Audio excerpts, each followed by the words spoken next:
तर निपाणीकर लहानपणात आम्ही ऐकलेलं होतं की तौंदी घाटामध्ये एक पार आहे, ते पार काढलं की निपाणीमध्ये पूर येतो। तुम्ही सुद्धा हे ऐकलं असणार। तर हवेच्या कामामुळे तौंदी घाट आता अर्ध फोडलेला आहे। तर पहिला तौंदी घाट असं होता, आता असं झालेला आहे। तर हाच प्रश्न घेऊन आम्ही स्तवणीच्या रहिवासीकडे जाणार आहे।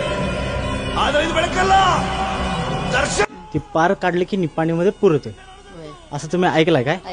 ऐकलंय। मग त्याची स्टोरी काय आहे जरा सांगता का आम्हाला?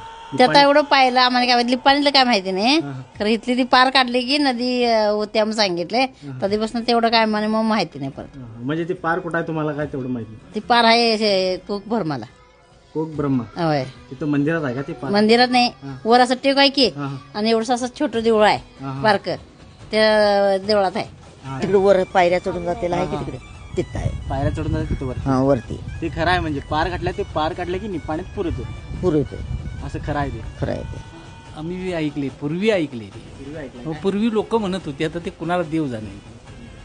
पूर्वी लोक म्हणत होते का? असं त्याचं काय इन्फॉर्मेशन आहे का तुम्हाला? कुठं होतं पार?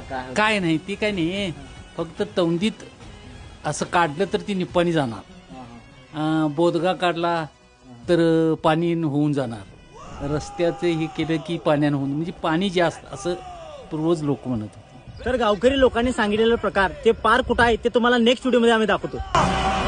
दर्शना